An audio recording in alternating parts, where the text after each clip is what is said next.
think I should. Hold on. Okay, can you see my screen? I cannot.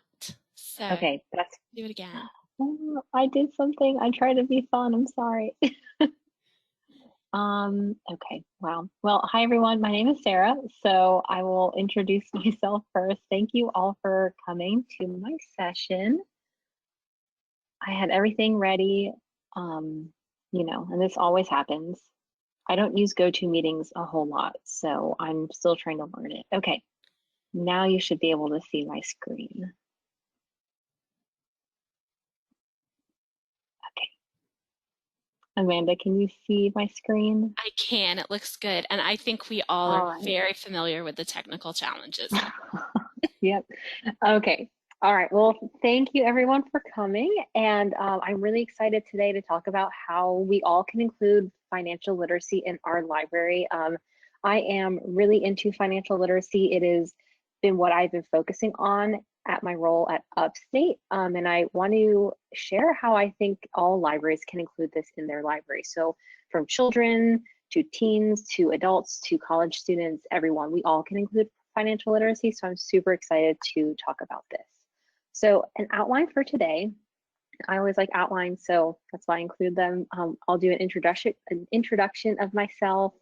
I'll talk about what financial literacy is, and then I'll give some examples of ways to implement this with children programs, young adult programs, college students, adults, and then leave a time for discussion and questions if we have some, which we probably will. So the first thing is, this is me. My name is Sara DeSantis, and I am a reference and research librarian at USC Upstate. So I am a librarian now, but before I wasn't, and I worked at the Furman Library as a student, and then I also worked there part-time during grad school. I also worked at the Greenville County Public Library, Five Forks branch, and now I am at Upstate. And while I was at the Five Forks branch, I did a ton of programming. Jonathan Newton was my boss, and he really let me do everything I wanted when it came to programming. So I was able to do children programming, teen programming, and adult programming. And that's where my passion for programming has come. And at Upstate, I am the social media marketing and outreach librarian. So I get to do some more passive programs with the college age students. Yeah, I really like programming. I think it's a great way to get to know our patrons and see kind of what works and what doesn't work for everyone. And then financial literacy.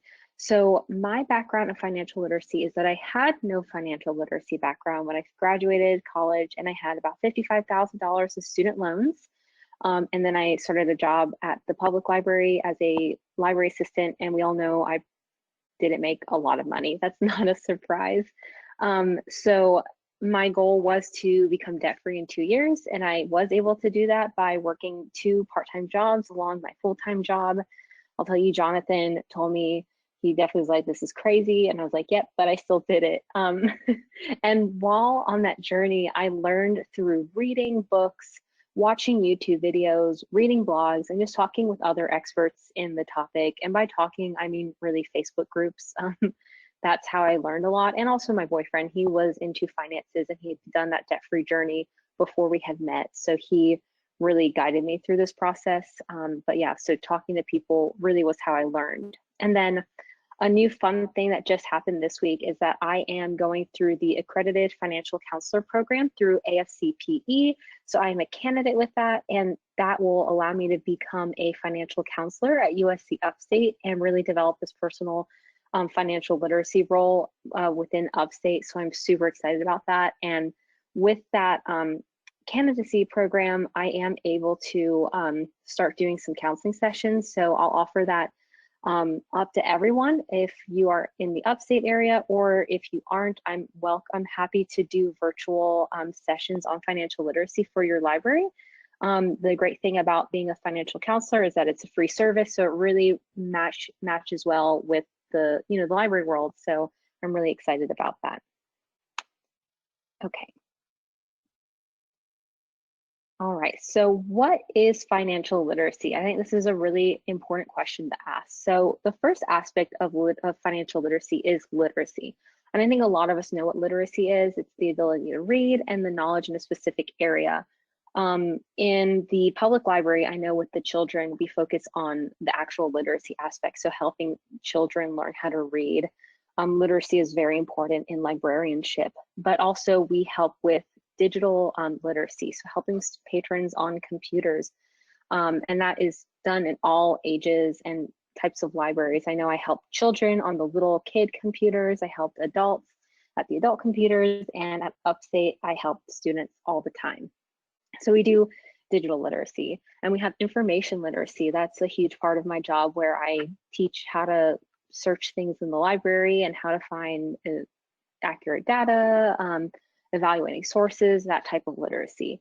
But one area I found that libraries might not focus on is that financial literacy aspect. I do see a growing demand for that though in libraries, and I know the Greenville County Library System, they've recently done some adulting series that touch on finances. So I'm really excited to see libraries bringing that in. And then the other part of this definition is finances, which is just management of money. I think finances can be broken down even more, but I definitely think management of money is a very simple term that we can use. And then when you bring these two things together, you have financial literacy. So the ability to manage money, the knowledge of money management, or just the knowledge of finances. So it's giving people that knowledge to know how they should handle their money, giving them the tools also. I think there's a lot of aspects of financial literacy that kind of go into play, because there is that digital literacy, because a lot of stuff is online. So how do you do online banking, or how do you start these checking accounts online? How to find accurate YouTube videos, if anything, even, and that goes in with information literacy. How do we know if these sources are true and accurate? Because so many people have so many opinions about finances, and there can be definitely some wrong or not truthful or honest opinions out there, especially if they're trying to sell you a course, to be wary of stuff like that. But that is what financial literacy is. And why is financial literacy important? So I've broken it down into 3 sections: skills, knowledge, and freedom. So skills is know where to find the answers and how to apply that research into your personal finances. I guess one thing I forgot to mention before is that I teach a course at Upstate. So I teach a personal financial literacy course. It's a 1-credit course. I just had my first class of this semester today, right before this, so we had a really great time. But part of my goal with that class is giving students that ability to know where to search for their answers, because this is very personal. Everyone's on a different journey, and there are different stages, especially when we talk about children's personal finance to college and adult personal finance. Everyone is in their own journey, and so helping people find those answers and then, applying that is really important. And then knowledge, know how to make the right money moves by having the knowledge of loans, spending, budgeting, crediting, and so on. So by going over these specific topics, we give people knowledge and that power to know that they're making the right moves for themselves, because they have that knowledge to do that. Without the knowledge of loans or credit, we can see that people can get into really some sticky situations with maybe payday loans. They might think that that's the right move for them, but no one's talked to them about maybe why that's not the right way, but also understanding that people are in very difficult situations, especially now with COVID. We see so many different situations happening and people losing their jobs. So just giving that power to people and that knowledge is really important too, especially now. And then we have freedom. So I think financial literacy gives people freedom, the freedom to make decisions that will have a positive impact in their life and possibly and improve their life. So letting people have those skills and that knowledge to lead them into a positive and improving life is really important. So I think these are all things that libraries can agree with, is that we want everyone to learn and grow and reach out for help when they need help. Okay, and then ways to implement financial literacy. I like groups of 3. I think they're very nice. So books, presentations, and programs are the 3 ways that I think these could be done, is to implement financial literacy. Definitely for the children and teens, maybe presentations I won't include that. You'll see as we go on. But books, encourage patrons to read financial books. Book clubs and featured books are a great way to do this. I know at Five Forks we had a lot of displays, so I would always try to do some financial displays here and there. And you can do this for the children, the teens, the adults, and then in college, I try to push it on social media because we don't have a display area. And then presentations, have professionals come out and talk about finances and then let people ask their questions. There are so many professionals out in your area who are willing to come and talk to your patrons for free about finances, and they're not trying to sell a service, especially if they are a financial counselor. And if you are interested in that, always reach out to me. I'll be more than happy to do something virtual for your library or some type of handout or something in person, just depending where we're at right now. I know I don't actually know if any libraries are doing in-person programming yet. I know at Upstate we're not, so. And then programs, so encourage creativity and learning to make finances more fun. I think sometimes financial literacy can get a little dull if we're not doing it in a fun way, and especially a creative way. There are so many creative ways where people can let their creativity come out while also learning, and I think that's a great way to learn. I know I like to learn that way. I like to make fun budget sheets on Canva instead of just something on Word. It's more fun that way. So using my graphic design skills to make budgeting more fun. Okay, well, none of these pictures showed up, but that's okay. So let me see if I escape full preview mode. I'm so sorry, everyone. Let me try to do this.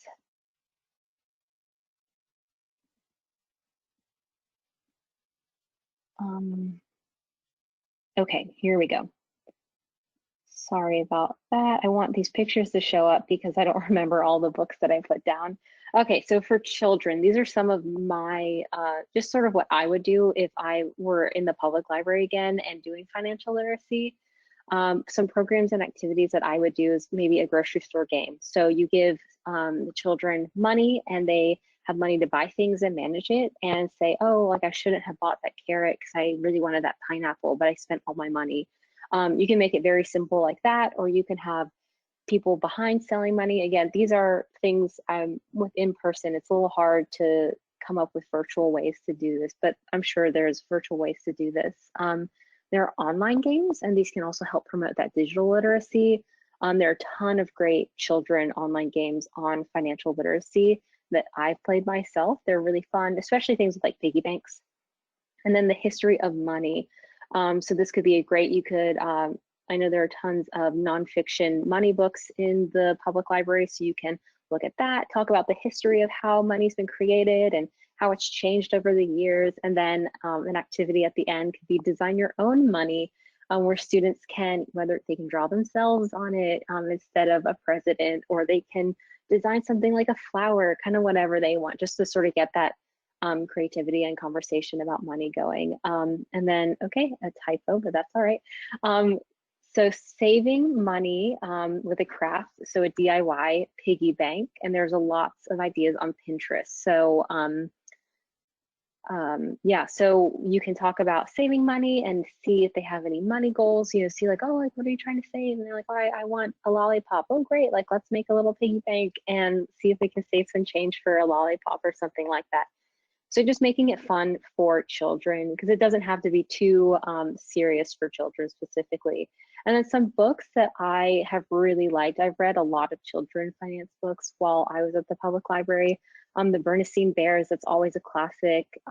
Dollars and Cents. My Rows and Piles of Coins, 1 cent, 2 cent, old cent, new cent, with Dr. Seuss. I think that's really fun to see characters that children love and know to sort of bring in this financial aspect. Rock Brock and Saving Shock. So I think this cover's funny. There's a kid with all this stuff, and then there's a kid with nothing and a piggy bank, which is probably full. So that's probably an interesting book to see what kids think. A Chair for My Mother, and then The Go Round Dollar. So these are books that I think a lot of libraries have, and if not, maybe hopefully you would, you know, I know our budgets, some of our budgets are tight, but hopefully buy more financial literacy books so that parents can read these with their kids, or you can read them in story time. Okay, and young adults. So I don't have too much here just because I think some of these are a little bit more detailed. So some programs that I could see being really good for young adults. And again, young adults range from preteens to 18. So it's a little challenging with young adult activities. but a saving goals sheet. So maybe talking about why it's good to have goals and making them do a sheet, and they can maybe do it online with Canva or just on a piece of paper. So doing something like that. Playing Monopoly and Life, I find, are very good games, especially because it teaches you some of those like money skills. And then I think life is really interesting, just seeing the decisions people make and how your life could end up at the end of the game. And then one idea which could be really fun is an entrepreneur business summer program. So a summer reading, you can have teens. I know at Greenville County, we had kind of summer long programs for teens where they did different things, but one could be an entrepreneurship one where they come up with their own business idea and try to pitch it to each other. Sort of how would they build this? I think young adults would definitely have a lot of fun with that, and creating maybe like a logo or a slogan or a song and just all that kind of stuff that goes with it, and getting that those creative juices going. Some of the books that I found for young adults are Lawn Boy, Lunch Money, Money. This is an American Girl book, so maybe a little bit young, but I think it's still okay. Better Than a Lemonade Stand, Small Business Ideas for Kids, and then I Want More Pizza, Real World Money Skills for High School, College, and Beyond. So these are good books. Sometimes I find with finance books, they're either very like for younger children, or they're for adults. So finding the right book for a young adult is a little challenging, but I think there's still ways to talk about it, especially because when you're in high school, you're starting to wanting to go out and spend some money. So it's good to start talking about this. Okay, and then college students. So this is what I do right now. So I'm just gonna kind of share what I do. So passive programs with info on finances and making a budget. I find that our college students are extremely busy. So I just sort of lay out some information for them if they want it, some sheets on like how to start a budget and even starting a budget on that sheet. And then just like information from the CFPB. The CFPB, they have free materials for libraries, so you can request bookmarks and like those budget sheets that I talked about and hand those out to your students. So that's super easy to do. Senior seminar sessions, so that is something that I'll be doing this semester. Is I'll be going to the senior seminar classes and sort of talking about financial literacy with those students. And then sharing my experience and how they can learn about it through books and the videos that I've watched. And then a course for credit, if you're lucky like me and you can teach a course, that would be really great. I find it's so fun developing and teaching a course, especially for college students who are struggling with finances, because I was in their shoes not too long ago. So I know that they're thinking about that student loan debt and how they're going to pay it off, and they might have unrealistic expectations of their salary when they leave college. I know I did. And then things like financial counselor meetings. So whether you set it up through someone to come to the library, so have someone come who's a counselor and just have like one-on-one meetings with students, or you might be your financial counselor for your university too. And then some books for college students that I think are really great, and these are what I read when I was in college. So The Millionaire Next Door, this is a really short book. It's almost fiction sounding, but it's not a fiction book. It's really great. The Richest Man in Babylon, and Millionaire Next Door are very similar books. The Defining Decade, Why Your 20s Matter and How to Make the Most of Them Now. So this is not necessarily a finance book, but finances are mentioned in it. This was a very influential book when I was in my 20s. When I read it, I was early 20s, and it really set me up to make the right moves to where I am now. Okay, You Are a Badass at Making Money. I think this is a good book for college students just because it has like a swear word. It's really like loud and kind of punchy. I know this is a really popular book just in general. But like I said, it's sort of, I see college students like wanting to go to that book over probably Richest Man in Babylon, just looking at the titles, and then Broke Millennial. So this is, again, this is sort of that punchy, sort of honest title where it's like, I know our college students aren't millennials anymore, but still, I think they're roped into that millennial group sometimes. So those are some books that I would recommend. And then if they get into higher finances, they can read the adult books. Okay, so for adults, this is, I don't think there's I think it's better to do more bringing in people than having more creative aspects. And I hope you like the stock photo. I thought this was really funny when I saw it because this guy's just covering his face.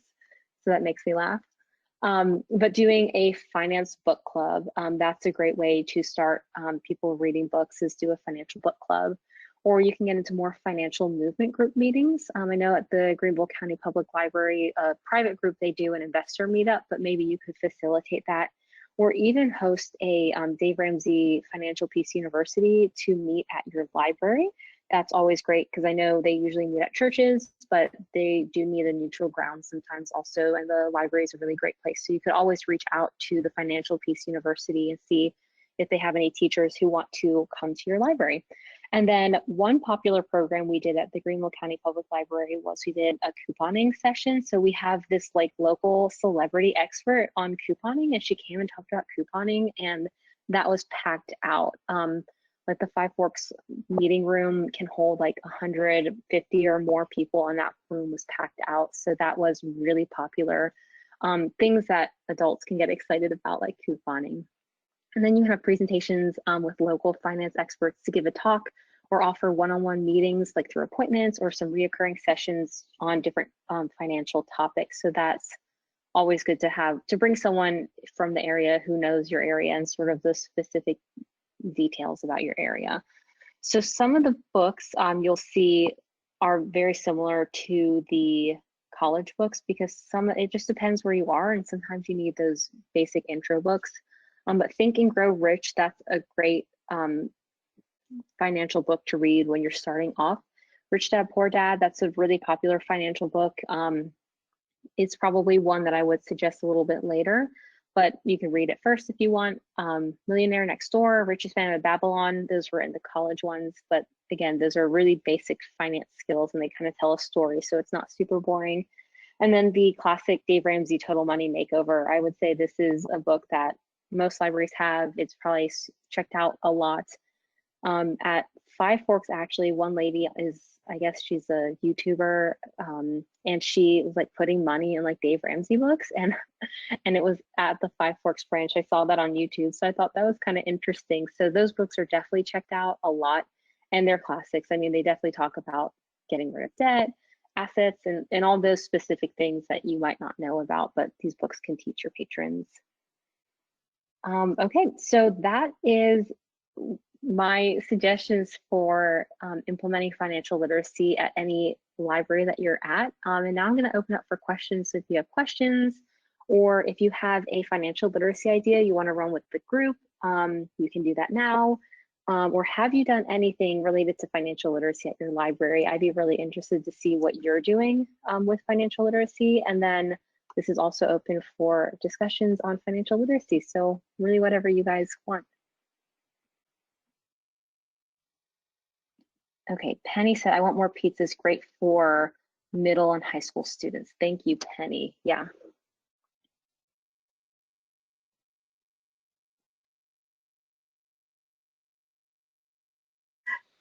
Hello, this is Penny. Do you do any financial literacy classes for senior citizens? That is great.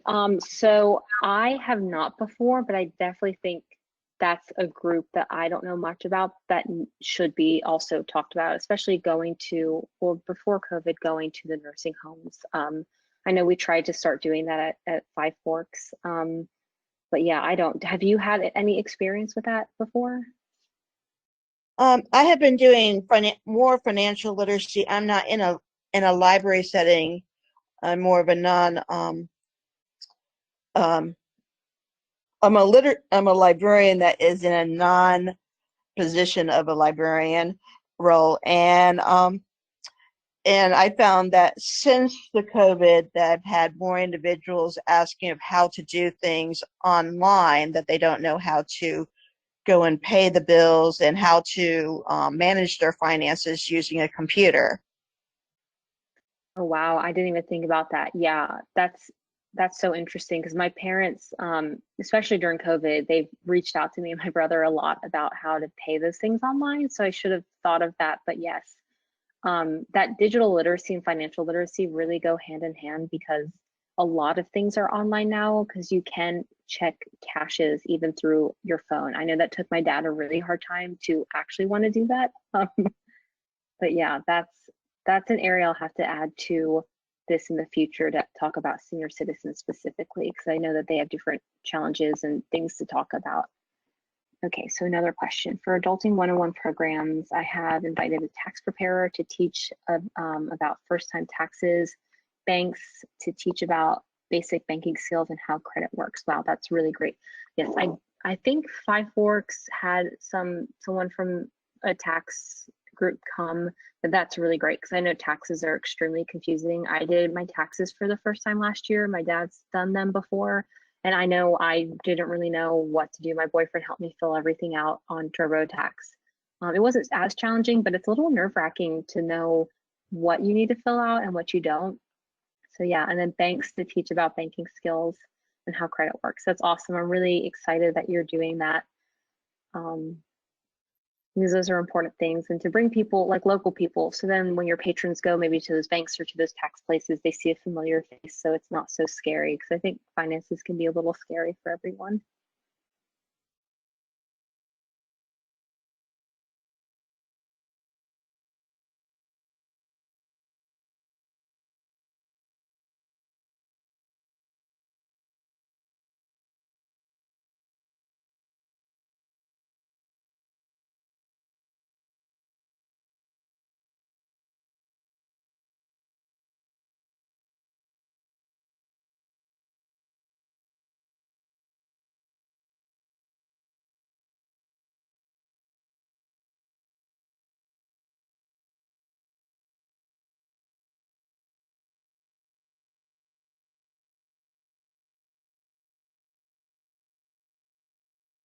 Does anyone have any more questions or want to share anything with us? I'll ask Alicia, what library are you working at?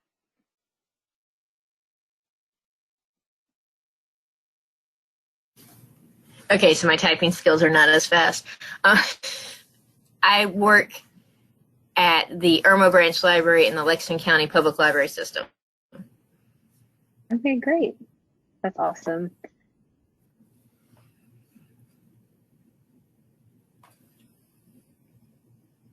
And our Adulting 101 actually fills up with a lot of 30-something-year-olds too. It's meant for the 18 to 25, but we have a lot of older people too that come in because they want a refresher, or perhaps they were never taught because a spouse always did it for them and now they're no longer there. Yes, yeah. I definitely think I've noticed with Five Forks, a lot of our adulting series tended to be more of the 30s and plus, which is really interesting, but it shows that these are things that no one's teaching we're not learning this and we're not teaching it and sharing it. So there's definitely a demand. Did you have a lot of people come to that tax session? We really did. I did it in January, right before they hit their crazy peak, and it was a local tax service, and we had a lot of parents come with their kids because kids got first-time jobs, and they're like, well, the money's taken out of your check, so this is how to, even though you don't owe, this is how to do it so you can get that money back. And we had some, as I said, older adults that a spouse always did it for them, and they're not in that situation anymore. And what was great is the tax preparer actually came and gave them coupons for free tax services. So if they came by a certain time and they came in, they prepared their taxes for free for them that first year. That is amazing. Wow, that's awesome. And how did you reach out to the tax preparer or the bank? Did you just email them, or do you know them? With the tax preparer, she and I actually were side by side at another outreach event for children. And so we met that way, and she told me what she could do. And with the banks, usually whatever bank your library might bank with, they have a financial literacy program built in with their bank. And you just tell them what age group. The first one came, and it was like basic banking skills, like how to write a check, how to keep a checkbook ledger. What does it mean when you use your ATM card? and different things that online banking can do for you. And then the second time with the credit, it was really fun. Everybody was assigned a personality. So you might have been a single mom with 3 kids, or a senior citizen, or college age kids family, and you were given different scenarios, and you had to figure out your monthly budget, and then how, if you needed credit, and what did that mean, and how does a credit card work, and what were the advantages and disadvantages throughout a monthly budget. So it was really fun. And first one I did was the bank that I personally bank with, and the second one was the bank that we use with our library system. Wow, that sounds actually really fun. I would love to do that. So yeah, the banks and tax people, it's really great reaching out to them because they already teach this stuff, so you don't have to reinvent the wheel, which is really great, especially if you don't know much about financial literacy or feel a little bit nervous talking about it, giving that advice to people. I know I get a little bit nervous giving advice. I don't mind talking about it, but when people are like, oh, what should I do, it's you should talk to a professional. So that's why, yeah, the bankers and the tax preparers, bringing those in, those are really great. And then we also did a scholarship program too, which is sort of like financial literacy, but that brought in a lot of people. Did you have someone come in and just talk about how to find scholarships? We did. We had one that works with the state, and I'm trying to think of what that office is called, and of course I can't think of it right now. And then another one was a banking institution, but it wasn't a real bank. It wasn't a real, and they showed all the different scholarships that kids can start applying for their freshman year, and had a book and everything. And again, it was all free, and it was all free information for them. That is great. That makes me think I should have added something about FAFSA, financial aid, scholarships and stuff in the young adult section. I know I did a display at the public library on scholarships because we had some really random books on how to find scholarships. I was like, oh, this is good. They didn't check out too much, but probably a program like that would have been a lot better. Penny, if you have a chance to get Veterans Affairs to come to your libraries, that is good too. Okay, yeah, Veterans Affairs to come to the library. That's a good idea too. There are so many people out there that want to come and talk to our patrons. So it's great just to reach out and see who's willing to talk. All right, so does anyone have any other questions or want to add anything? I don't have anything else, so we can end early. Or if you have questions, or we can just talk.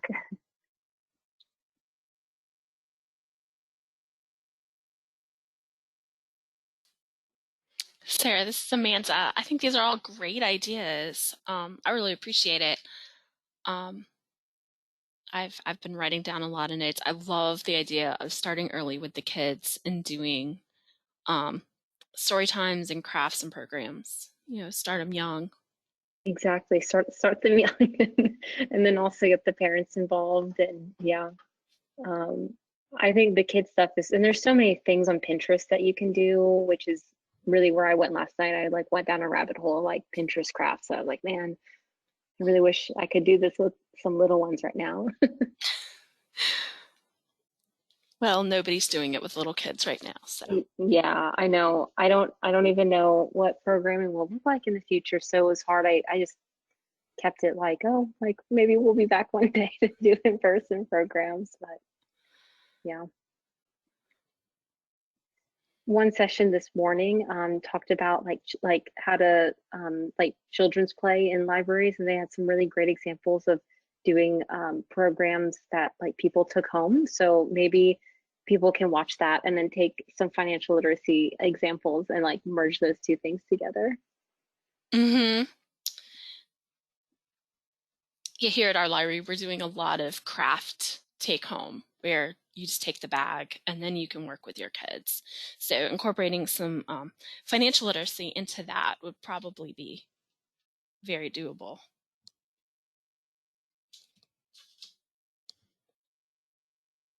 Well, if nobody else has questions, we can go ahead and end. I'd like to thank everybody for attending.